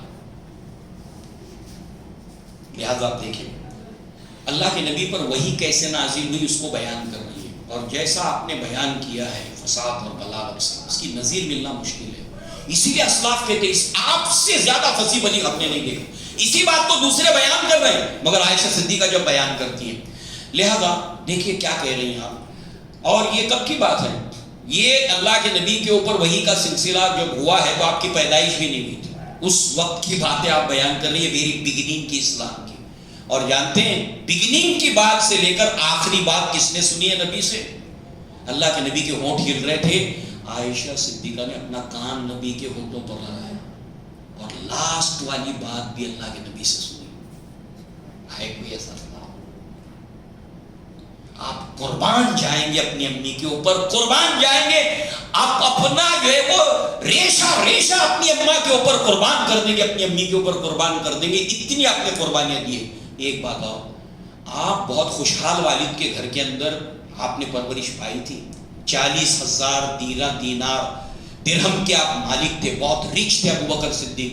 مگر نبی کے گھر میں آنے کے بعد اللہ تعالیٰ نے عائشہ صدیقہ کا انتخاب کیوں کیا؟ دیکھو ایک عورتیں جو دنیا کی ہوتی ہے نا، غریب ہے، پیسہ نہیں دیکھا ہے تو کمپرومائز کر لے گی شوہر کے ساتھ، مگر پیسہ دیکھ لینے کے بعد، پیسہ آ جانے کے بعد عورتیں کمپرومائز نہیں کرتی ہیں. اتنا پیسہ کائے کے لیے؟ چلو نا ہوٹل میں جائیں گے کھانا کھائیں گے، کیا ضرورت ہے، چلو نا یہ کریں گے. ابھی جب نہیں تھا تب کی بات ٹھیک تھی. عائشہ صدیقہ خوشحال گھر میں پروان چڑھنے کے باوجود دین کا تقاضا یہ تھا، جیسے اصحاب صفہ بھوک کی وجہ سے بے ہوش ہوتے تھے، عائشہ صدیقہ نے 40 دنوں تک کھجور کے اوپر وقت نکالا ہے. خوشحال خاتون، یہ اسلام کی حفاظت کرتے ہوئے، علم حاصل کرتے ہوئے اس کا ڈیمانڈ ہے. اے نبی کی بیویوں تم دوسری عورتوں کی طرح نہیں ہو. اس لیے اللہ تعالیٰ نے دنیا کی ساری عورتوں کو ریجیکٹ کیا ہے. وہ قربانی نہیں دے سکتی جو خدیجہ رضی اللہ عنہا نے دی ہے، جو عائشہ صدیقہ نے دی ہے. اللہ اکبر، 40 دن تک پانی اور کھجور کے سوا کچھ نہیں، چولہا جلتا ہی نہیں تھا. اچھا دوسری بات، نبی کی بیوی بننے کے لیے سخی ہونا بہت ضروری ہے.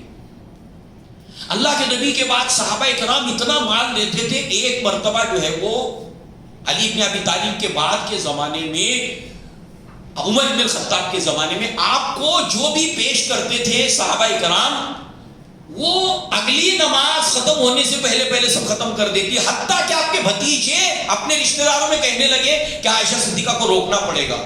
دیکھو سب خرچ کر دیتی ہے، کچھ رکھتی نہیں اپنے پاس. حتیٰ کہ وہ گھر کی جو ایک خاتون تھی وہ کہتی ہے اس دن ان کا روزہ تھا، سب بانٹ دیا مغرب کی نماز ہونے سے پہلے. کہا کہ آپ نے کم سے کم افطاری کے لیے کچھ رکھ لیا ہوتا. کہا ارے پہلے یاد دلانا تھا نا، پہلے یاد دلانا تھا. تو ان کے بھتیجے کہتے ہیں کہ اب جو ہے وہ روکنا پڑے گا چاچی، یہ بہت خرچ کرتی ہیں. اس کے بعد ناراض ہو کر ان سے بات نہیں کی، لوگوں نے مصالحت کرائی، معافی مانگی کہ مجھ سے غلطی ہو گئی۔ نبی کی بیوی بننے کے لیے سخی ہونا بہت ضروری ہے، سخی ہونا، یعنی اپنی لگژریس لائف کو کمپرومائز کرنے کی کیپیسٹی اور عورتوں میں نہیں ہوتی۔ آدمی تکلیف اٹھا سکتا ہے، پیسے پانے کے بعد عورت تکلیف نہیں اٹھائے گی، برداشت نہیں کرے گی، اس کو خرچہ چاہیے، اس کو پیسہ چاہیے۔ اور ایسا ہوا مدینہ کے اندر جب غزوہ بدر ہوئی، احد ہوئی، یہ ہوئی، اس کے بعد میں مال غنیمت، وہ عورتیں جس کو ام المؤمنین نے دیکھا تھا کہ ان کا بھی حال ہماری طرح تھا، ہماری طرح تھا، اب وہ جب سوال پوچھنے آتی تھی ام المؤمنین سے تو کانوں میں سونے کی بالیاں ہیں تو سونے کے کنگن ہیں، ان کی لائف بدل رہی تھی۔ تو اللہ کے نبی سے اخراجات بڑھانے کے لیے عائشہ صدیقہ کو کہا کہ آپ کہیے نبی سے کہ ہمارے خرچ بڑھائیں۔ اسی وقت اللہ کے نبی نے اعلان کیا تھا اگر تم کو دنیا کی زندگی چاہیے، پیسہ پانی چاہیے تو میں تم کو دے دلا کر آزاد کروں۔ اور اللہ تعالیٰ نے کہا کہ اللہ اگر چاہے گا تو اپنے نبی کے لیے دوسری خواتین ازواج جو ہے وہ اللہ تعالیٰ یہ کر سکتا ہے۔ یعنی نبی کے لیے ان کے ساتھ اس مشن میں قربانی دینا، تکلیف اٹھانے کی کیپیسٹی نبی کی بیوی میں ہونا مسٹ ہے۔ اور یہاں تو خوشحال تھی عائشہ صدیقہ رضی اللہ عنہا۔ پھر صاحب الرائے، یعنی جو آپ کا اوپینین ہوتا تھا، اب یہ خود پی ایچ ڈی کا عنوان ہے، ریسرچ کا عنوان ہے۔ عائشہ صدیقہ نے کل لائف کے اندر آپ سے کیا مشورہ مانگا گیا اور آپ نے کیا مشورہ دیا، ویری انٹرسٹنگ ٹاپک ہے۔ اب اس کی مثالیں ہم نہیں لیں گے، وقت بہت ہو رہا ہے۔ اسی طریقے سے مسروق تابعی ہیں، ایک بہت بڑے تابعی، کہتے ہیں کہ وراثت کا علم میں نے عائشہ صدیقہ سے زیادہ کسی کو نہیں دیکھا، وراثت کا سب سے زیادہ آپ کو علم تھا۔ ابو سلمہ بن عبد الرحمن ابن عوف، عبد الرحمن ابن عوف کے بیٹے، کہتے ہیں سنت نبوی، آیات کا شان نزول کہ یہ آیت کب نازل ہوئی، یہ سورت کب نازل ہوئی، فرائض کا علم آپ سے زیادہ میں نے کسی کو نہیں دیکھا ہے۔ مجتہدانہ بصیرت، اس کے اوپر علامہ جلال الدین سیوطی رحمہ اللہ نے کتابچہ لکھا ہے۔ کتابچے کا نام کیا ہے پتہ ہے؟ عین الاصابہ فیما استدرکہ السیدہ عائشہ علی الصحابہ، یعنی اس عنوان، اس کا ٹاپک کیا پتہ ہے؟ یعنی جہاں جہاں پر صحابہ کرام سے نبی صلی اللہ علیہ وسلم کے یا کسی بات میں غلطی ہوئی ہے، سبو ہوا ہے، عائشہ صدیقہ نے بڑے بڑے صحابہ کی اصلاح کی ہے۔ ملے گا نہیں آپ کو، اللہ کا انتخاب ہے، آپ کا ایمان بڑھ جائے گا، آپ کا ایمان بڑھ جائے گا۔ لہذا اب آپ دیکھیے، شیخ بدر الدین زرکشی کہتے ہیں کہ اس عنوان کے تحت اس سے پہلے دو عالموں کا ذکر کرتے ہیں، ان کا نام بھی بتا دیں، محدث ابو منصور بن حسن، انہوں نے بھی اس ٹاپک پہ لکھا ہے کہ کیسے بڑے بڑے صحابہ کی اصلاح کرتی تھی عائشہ صدیقہ رضی اللہ عنہا۔ 48 سال آپ نے استوانہ عائشہ سے اسلام کو پھیلایا ہے، جو آپ نے محفوظ کیا تھا۔ اسی طریقے سے اب کچھ مثالیں عورتوں پر، خاص کر کے ہم نے عورتوں کے مسائل بلائے، عورتوں پر جو آپ کے احسانات ہیں۔ لاسٹ کچھ مثالیں، ایسا ہوا کہ ابو ہریرہ نے کہا کہ 3 چیزوں میں نحوست ہے، گھوڑے کے اندر، گھر کے اندر اور عورت کے اندر۔ عائشہ صدیقہ کو غصہ آ گیا، کیونکہ عورتوں کی جب کبھی بھی دور جاہلیت میں تو لوگ عورتوں کو انڈر اسٹیمیٹ کرتے ہی تھے، تو ظاہر سی بات ہے کہ آپ کو غصہ ہے، اور کہا کہ اس ذات کی قسم جس نے محمد صلی اللہ علیہ وسلم کے اوپر قرآن نازل کیا، ہرگز ایسا نہیں ہے، بلکہ بات یہ ہے کہ دور جاہلیت میں، ایج آف اگنورنس کے اندر، یہ جاہلیت کے اندر لوگ عرب کے کیا کرتے تھے کہ گھوڑے سے، عورت سے اور گھر سے فعل بد لیتے تھے۔ یہ دور جاہلیت میں لوگ ایسا کرتے تھے، یعنی کوئی کام آپ نے سوچا کہ کاروبار کے لیے میں جاتا ہوں، اچانک گھوڑا سامنے سے آ گیا، یہ فعل بد ہے، یہ دور جاہلیت میں کرتے تھے۔ آپ نے کوئی کام کا ارادہ کیا نیک، اگر کوئی عورت کا معاملہ ہو گیا، عورت نے پوچھ لیا کیا ہو، تو اس طرح سے وہ لوگ فعل بد لیتے تھے دور جاہلیت میں۔ یہ نبی نے نہیں کہا ہے، اسلام سے اس کا کوئی لینا دینا نہیں ہے، آپ نے فوراً اصلاح کر دی۔ یہ دور جاہلیت کا ریفرنس ٹو کانٹیکس ہے، اسلام اس کو نہیں مانتا ہے، آپ نے اصلاح کر دی۔ یہ پورا ایک کتابچہ ہے، 3 مصنفین مشہور ہے اس معاملے میں جنہوں نے اس کے اوپر کتاب لکھی ہے۔ دوسرے جو ہے وہ ابن عمر رضی اللہ عنہ، انہوں نے کیا کہا کہ عورت کے اوپر جب شرعی غسل واجب ہو جائے، یعنی عورت کے لیے نہانا جب ضروری ہو جائے، تو اس کو جو ہے وہ اپنے جوڑے کھول کر نہانا ہے، جوڑے یعنی چوٹیاں وغیرہ کھول کر نہانا ہے۔ تو عائشہ صدیقہ کہتی ہیں کہ عبداللہ تم یہ کیوں نہیں کہتے کہ عورتیں اپنی چوٹیاں ہی منڈالیں، اپنا سر ہی منڈالیں، تم یہ کیوں نہیں کہتے؟ مجھے پتا ہے کہ اللہ کے نبی صلی اللہ علیہ وسلم، میں اس کا جواب دیتی ہوں کہ میں نے جب جو ہے وہ چوٹیوں کے ساتھ کے اندر اس کے اوپر سے پانی بہایا ہے، یہ پورے کتابیں لکھی ہوئی ہے اس کے اوپر، عائشہ صدیقہ نے جہاں جہاں اصلاح کی ہے۔ اس کے بعد میں جو ہے وہ ایک مرتبہ ایک لڑکی جس کا شادی اس کے والد نے طے کی تھی، عائشہ صدیقہ کے گھر آتی ہے، عورتیں آتی رہتی تھی سوال لے کر مسئلہ، تو یہ عورت آتی ہے، لڑکی ہے یم، اس کی شادی اس کے والد نے طے کر دی ہے، اور وہ آتی ہے اور کہتی ہے کہ میرے والد نے میری رضامندی کے بغیر میری شادی طے کر دی ہے۔ اس وقت اللہ کے نبی نہیں تھے، عائشہ صدیقہ کہتی تم بیٹھو، اللہ کے نبی آئے تو ساری بات رکھ دی، اللہ کے نبی یہ عورت ہے اور یہ لڑکی ہے اور اس کی شادی اس کے والد نے اس کی رضامندی کے بغیر طے کر دی۔ اللہ کے نبی نے اس کے والد کو بلایا اور والد کے سامنے کہا کہ لڑکی تمہیں یہ شادی کرنا ہے، تم راضی ہو یا نہیں ہو، اس کو اختیار دیا۔ اس پر اس لڑکی نے کہا کہ اللہ کے نبی میرے والد نے جو میرا رشتہ کیا ہے میں اس کے اوپر راضی ہوں، مجھے انکار نہیں۔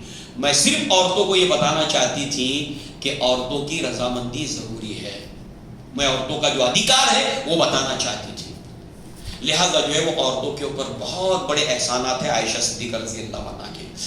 اسی طریقے سے ایک مرتبہ مسئلہ یہ آیا جس کے اندر ابو ہریرہ اور عبداللہ ابن عباس میں اختلاف ہو گیا۔ اختلاف کیا تھا؟ ایک ایسی عورت جو پریگننٹ ہے، اس کے پیٹ میں بچہ ہے اور اس کا آدمی مر جاتا ہے، اب بیوہ ہو گئی، پیٹ میں بچہ بیوہ ہو گئی، اب اس کی عدت کیا ہے؟ قرآن مجید کے اندر بیوہ کی عدت الگ سے بیان ہوئی ہے اور حاملہ عورت کی بیوہ ہونے کی عدت نہیں ہے، حاملہ عورت کی عدت الگ سے ہے، بیوہ کی عدت الگ سے، مجرد الگ الگ بیان، مگر ایک عورت بیوہ بھی ہو گئی اور وہ حاملہ بھی تھی، اس کی عدت نہیں ہے۔ تو لہذا عبداللہ ابن عباس نے کہا جو میکسیمم پیریڈ ہوگا وہ عدت کا ہوگا۔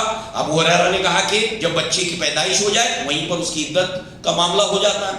تو عائشہ صدیقہ تک یہ معاملہ گیا تو آپ نے کہا، مثال دے کر بتایا کہ خاتون سبیہ نام کی تھی، اس کا واقعہ دیکھیے، ریفرنس کے ساتھ میں آپ بات کرتی تھی، ہمیشہ آپ پائیں گے فوراً یادداشت ہوگی تبھی تو آدمی جائے گا نا ریفرنس میں۔ ریفرنس میں کب جائے گا؟ ایسا ہی سیم ٹو سیم واقعہ سبیہ کے ساتھ میں ہو، تو حاملہ بھی تھی اور بیوہ بھی ہو گئی تھی اور چند دنوں کے اندر بچے کی ولادت ہو گئی اور اللہ کے نبی نے اس کو اجازت دے دی نکالی۔ کیا بات کر رہے ہیں آپ؟ اللہ کی قسم، ایک مسلمان اگر ہماری امی کی زندگی پڑے بغیر مر جائے، اس کی زندگی میں اس نے بہت بڑا لاس کیا ہے۔ اللہ کی قسم اس نے زندگی میں بہت بڑا نقصان اٹھایا۔ جس نے امی کی زندگی کو نہیں پڑھا، امی کے بارے میں نہیں جانا، وہ ایمان کی حلاوت کو پائے گا جب ام المؤمنین کی زندگی کو پڑھے گا۔ بہرحال یہاں پر باتیں بہت سی ہیں، یہ باتیں 2% بھی نہیں ہیں، 2% بھی نہیں۔ شروع سے لے کر آپ کی ولادت سے پہلے سے لے کر بعد کی باتیں اور معراج کا جو نقشہ، اس کی ڈیٹیلز، شک کے صدر کا مسئلہ، معراج کیسے ہوئی تھی، انشاءاللہ اگلی مرتبہ ہم عائشہ صدیقہ رضی اللہ عنہا کی روایت سے ہی اس کو شروع کریں گے۔ لہذا آپ لوگ سب جو نئے آئے ہیں، اگر آپ محسوس کرتے ہیں کہ یہ تو ظالم ہیں اور چونکہ مسلمان تھوڑا میچور ہو گیا ہے، سمجھدار ہو گیا ہے، مشتعل نہیں ہوتا ہے، پہلے بہت جذباتی تھا، اب تھوڑا سمجھدار ہو گیا ہے، تو یہ سمجھ لیا گیا ہے کہ یہ کس چیز سے جوش میں اور غصے میں آئے گا۔ اس لیے جب جب چناؤ ہوں گے، اللہ حفاظت فرمائے، تب یہ پینترا چلا جائے گا۔ ہم کو 365 دن کام کرنا ہے، 365 ڈیز، اور اللہ کے نبی کی سیرت کو سننا ہے اور لوگوں کو سمجھانا ہے، اپنے گھر والوں کو سمجھانا ہے، ام المؤمنین کی زندگیوں کو پڑھنا ہے اور سب کو سمجھانا ہے۔ اللہ کے نبی کے پاس دوسری ام المؤمنین رشتے لے کر آتی تھی تو اللہ کے نبی منع کرتے تھے کہ تم میرے پاس رشتے نہ لایا کرو۔ لہذا یہ مدینہ میں شریعت کا بہت بڑا حصہ، اوامر اور نواہی، ڈوز اینڈ ڈو ناٹس، یہ پوری مدینہ میں نازل ہوئی اور اس وقت ایسی کیپیسٹی کے مرد اور عورتوں کی ریکوائرمنٹ تھی اور نبی سے ان کا قریب رہنا بہت ضروری تھا، بہت کلوز۔ اور عائشہ صدیقہ نبی کے قرب کے معاملے میں اتنی کلوز ہیں، آپ واحد ام المؤمنین ہیں کہ اللہ کے نبی کے ساتھ آپ لحاف میں ہوتی تھی، وہاں پر بھی وہی نازل ہوتی تھی، باقی کسی امی کے ساتھ نہیں، وہاں بھی وہی نازل ہوتی تھی. لہذا آپ کا مقام بہت بڑا ہے.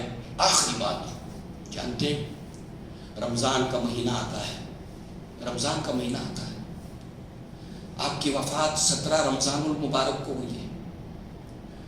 صحابہ بتاتے ہیں کہ اتنی بھیڑ ہم نے اس سے پہلے مدینہ میں دیکھی نہیں، اتنی بھیڑ تھی کہ رات میں مجھے دفن کر دینا. لہذا جو ہے وہ جب آپ کا انتقال ہوا ہے، انتقال کے وقت جو ہے وہ عائشہ صدیقہ رضی اللہ عنہا آپ نے خواب دیکھا تھا، 3 چاند آسمان سے اترے آپ کے حجرے کے اندر. خواب کی تعبیر کا ہے، اپنے والد کو بتایا میں نے دیکھا کہ 3 چاند میرے گھر میں اترے. اللہ کے نبی صلی اللہ علیہ وسلم کی یہ زوجہ، مسلمانوں کی ماں ابو بکر صدیق نے اس وقت اس کی تعبیر نہیں بتائی. جب اللہ کے نبی صلی اللہ علیہ وسلم کا انتقال ہوا تو آپ نے کہا عائشہ یہ پہلا چاند ہے جدو اللہ کے نبی کی تدفین اسی گھر میں گئی. دوسرا چاند ابو بکر صدیق. عمر بن الخطاب کی وفات کا وقت آیا تو کہا کہ امی سے جا کر کہو میرے بیٹے عبداللہ ہو گئے ہیں. دل کتنا بڑا تھا دیکھیے آپ. کہتے ہیں کہ امی سے جا کر بولو اگر آپ اجازت دو تو میں نبی کے پہلو میں رہنا چاہتا ہوں. عائشہ صدیقہ کہتی ہے کہ میں اس بات کو پسند کرتی تھی کہ میں یہاں پر رہوں، مگر امیر المؤمنین کے لیے میں نے اس کو منع. پھر آپ نے وصیت کی کہ دیکھو میرے جنازہ جب اٹھے، عمر بن الخطاب نے کہا تو امی کے گھر کے سامنے رکھنا میرے جنازے کو. پھر ایک بار پوچھنا کہ عمر اجازت چاہتا ہے نبی کے ساتھ رہنے کی. اتنا بڑا دل تھا امی کا، بڑی سخی تھی، بہت بڑے دل والی تھی، بہت بڑے دل والی تھی. لہذا عائشہ صدیقہ رضی اللہ عنہا نے اللہ کے نبی کی زندگی کو جس طریقے سے جمع کیا ہے اس کی نظیر نہیں ملتی ہے، اس کی نظیر نہیں ملتی ہے. اللہ تعالی ہمیں اس کی سمجھ عطا فرمائے کہ ہم عائشہ صدیقہ رضی اللہ عنہا کی، صحابہ کرام کی زندگی کو پڑھیں، سمجھیں. 17 رمضان المبارک کو آپ کی وفات ہوتی ہے اور 17 رمضان کی وفات کے بعد جب ہم تراویح پڑھتے ہیں قیام اللیل، وہ 18ویں تراویح ہوتی ہے. ایسے ہی نہیں ہے. اور 18ویں پارے میں سورہ نور آتی ہے اور سورہ نور میں واقع عفت کے اندر جو آپ کے اوپر بہتان لگایا گیا تھا، آپ کو جو تکلیف دی گئی تھی، پوری دنیا میں مسلمان جو ہے وہ 18 رمضان کو یہ برابر پڑھتا ہے. 17 رمضان کو آپ کا انتقال ہوا ہے، 18 رمضان کو پوری دنیا میں پڑھا جاتا ہے کہ اے مسلمانوں تم پڑھو اللہ تعالیٰ کی اس محبوب بندی کی جو برات ہے، تم کو سب کو پڑھنا پڑے گا اور اس کا بار بار اعادہ کرنا پڑے گا، ہر سال کرنا پڑے گا، ہر سال کرنا پڑے گا. بہت سے لوگ روزانہ ایک پارے کے حساب سے انفرادی تلاوت کرتے ہیں، وہ بھی 17 رمضان المبارک کو آپ کی وفات اور 18ویں تاریخ کو جو ہے وہ یہ پارہ پڑھا جاتا ہے جس میں عائشہ صدیقہ کی برات کو اللہ تعالیٰ نے نازل کیا ہے. کیا سمجھتے ہیں آپ؟ کیا سمجھتے ہیں آپ؟ ہمارے لیے ضروری ہے کہ ہم جو عقیدت سے عائشہ صدیقہ سے محبت کرتے ہیں، عقیدت سے، اللہ کی قسم انٹلیکچوئل لیول کے اوپر ہمیں اس کی سمجھ آ جائے کہ ہماری امی کا کیا مقام ہے اور کیا مرتبہ ہے. بہت بڑا مقام ہے، بہت بڑا مقام ہے، بہت بڑا مقام ہے عائشہ صدیقہ رضی اللہ عنہ کا، بہت بڑا مقام. یہ نادان نہیں جانتے، ہم بھی نہیں جانتے، ہم بھی نہیں جانتے. اللہ سے دعا ہے کہ اللہ تعالیٰ ہمیں سمجھ عطا فرمائے. اگر آپ محسوس کرتے ہیں کہ اس کو مسلمان نے سننا ضروری ہے تو آپ کی ڈیوٹی ہے کہ آپ خود بلا بلائے ہوئے آئیں. ایوری سیٹرڈے آپ کو بلانا نہ پڑے. ہم کو اللہ نے کیوں ریجیکٹ کیا پتا ہے؟ صحابہ کرام ہمیشہ تیار رہتے تھے. اے اللہ کے نبی کوئی کام ہے، کچھ ہے، ہم کو تو بلا بلا کے فون کر کے اتنا گھسنا پڑتا ہے، اتنا گھسنا پڑتا ہے. ابھی آپ لوگ کو دوبارہ بلانے کی ضرورت ہے؟ آپ خود آئیے اور اپنے ساتھ اپنے ایک ساتھی کو ضرور لائیے. اللہ ہمیں اس کی سمجھ عطا فرمائے. اقول قولی ھذا واستغفر اللہ لی ولکم ولسائر المسلمین والمسلمات وآخر دعوانا الحمد للہ رب العالمین. السلام علیکم.